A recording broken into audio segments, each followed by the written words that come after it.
So I found this interesting article on the Mail and Guardian, and I thought I'd like to share it with you guys. I'm gonna drop the link in the description below. So if you'd like to read the article yourself, if there's something you didn't quite get, hopefully you can read it from there. It's a piece, or rather, it's a piece written on Kgalema Motlanthe, who is the ex-president of South Africa, even though he was a caretaker president for a short piece. mg.co.za being the Mail and Guardian's website. The headline goes, Motlanthe, it's time to legalize all recreational drugs. Written by Guy Oliver on the 2nd of December, 2022. ANC elder Kgalema Motlanthe is under no illusions that calling for the legislation, or legalization rather, of all banned recreational drugs is to tango with reason's toughest adversaries, ignorance and superstition. Motlanthe is a member of the Global Commission on Drug Policy. Speaking at his foundation's Houghton offices, he explained the end game was to collapse the global drug prohibitions architecture so people can get drugs over the counter. Then you are halfway towards a much more normalized situation. You will have a happier environment than we have now, he says. Motlanthe is an aberration among South Africa's political classes for his opposition to more than 100 years of folklore's punting state-sanctioned violence as an effective treatment to cure disease. The witch-burning philosophy was concocted in the United States when women were disenfranchised and Virgin Airlines was constrained to the pages of science fiction novels. The crusade against banning certain recreational drugs was ignited by the United States' 1914 Harrison Narcotics Tax Act that, against medical advice, criminalized opiates and cocaine to enshrine prohibition as society's immutable article of faith. I want to read that again. The crusade against banning certain recreational drugs was ignited by the United States' 1914 Harrison Narcotics Tax Act that, against medical advice, criminalized opiates and cocaine to enshrine prohibition as society's immutable article of faith. So the medical advice said, don't ban these drugs, but they still went ahead and banned them, or criminalized them rather. The net result from prohibitions, borrowing from Catholicism.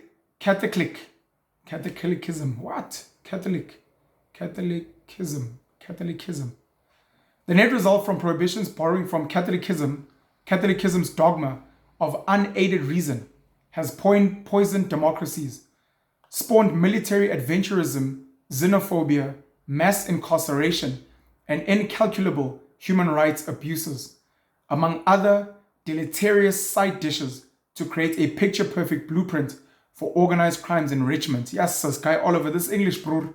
Yeah, Catholicism's dogma.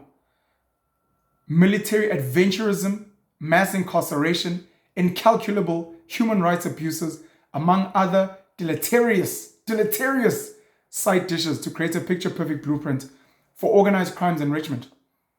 Rehabilitating scientific truth from one of the 20th century's litanies of big lies by politicians, preachers, and other vested interests is to confront author George Orwell's reckoning that it's frightful that people who are so ignorant should have so much influence.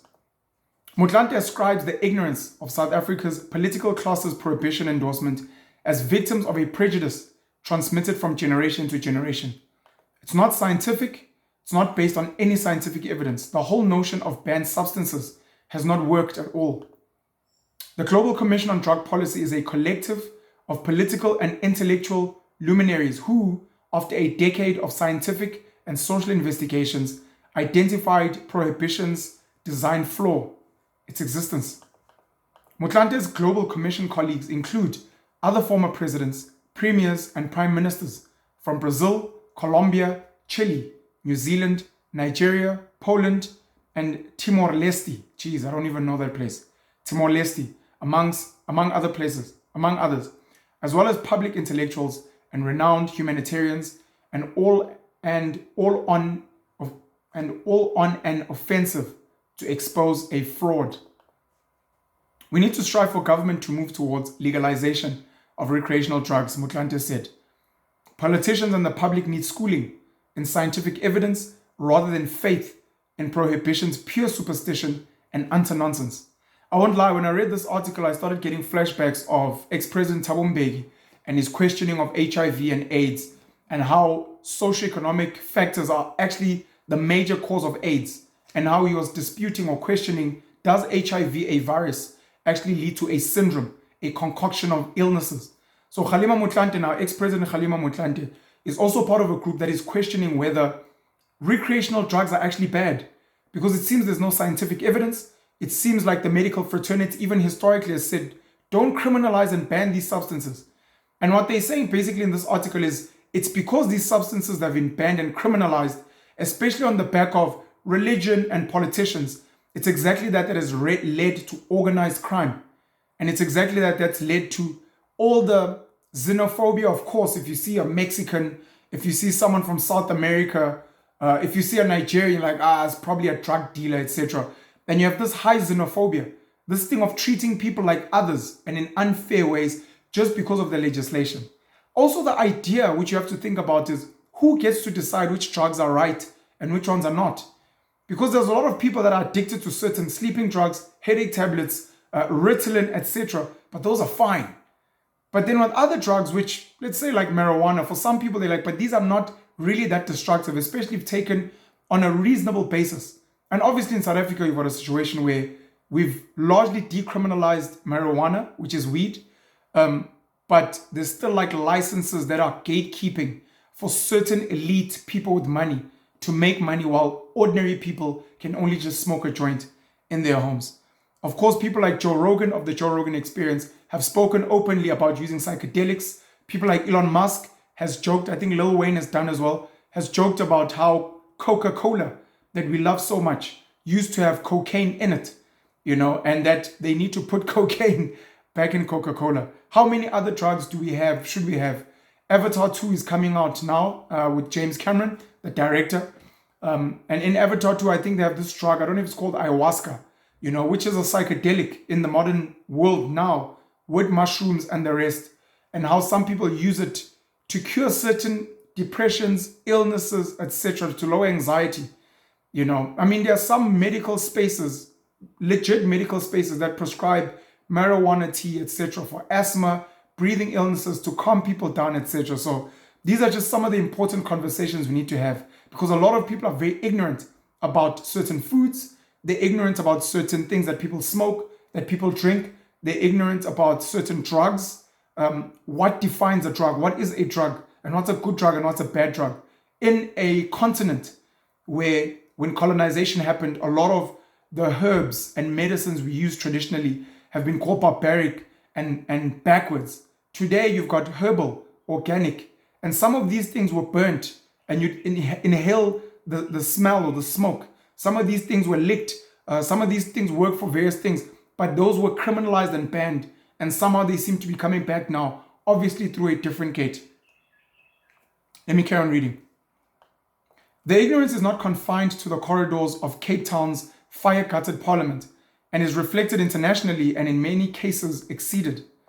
But Motlanthe says there is momentum towards legalization and abolishing prohibition's holy grail, the United Nations 1961 Single Convention on Narcotic Drugs.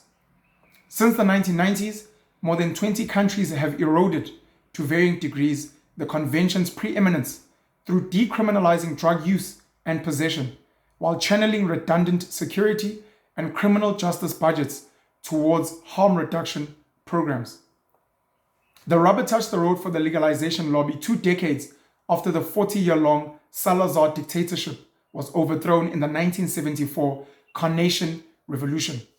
Portugal's fledgling democracy was flailing in the 1990s from a narcotic epidemic that forced the government's hand in playing its last card, that placed trust in science.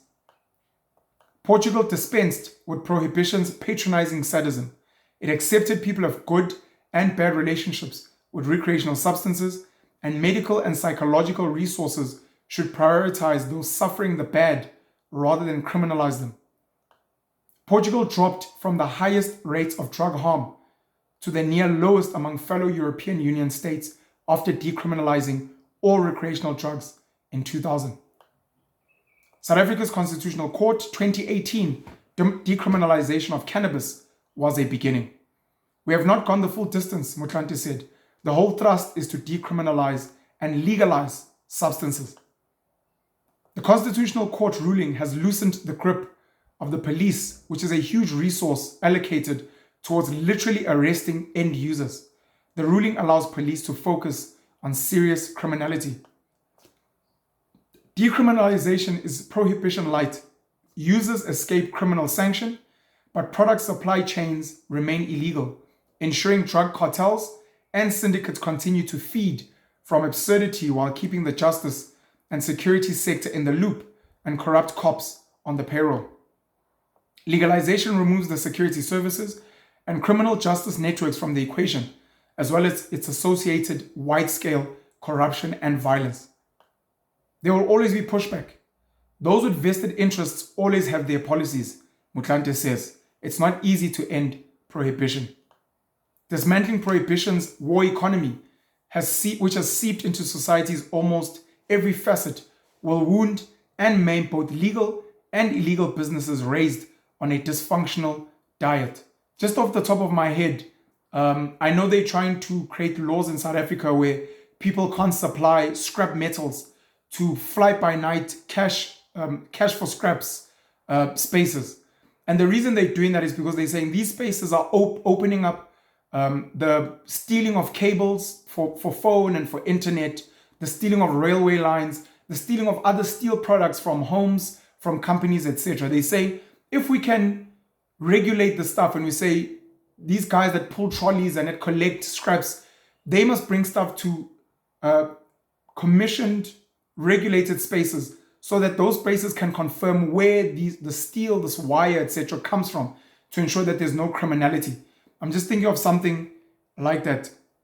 It's almost the other end of decriminalizing and deregulate. It's like deregulating, but it's just trying to say, look, let's try and minimize the scope of criminality by saying, look, we're open, but let's do things the right way. So you can take recreational drugs, but buy them from pharmacies so that we can tax them and tax money. Buy them from legitimate sources so that we can kind of control what's happening out there in the market, and it will kill this thing of drugs being given to school children in funny ways from funny sources and. Conversation. These are conversation pieces, and I think this is why I wanted to share this with you guys. Not that I agree with Kgalema or disagree, but I think it's just a great conversation starter and something to think about. The legal fraternity's easy money will desiccate. Oh, Guy Oliver in his English.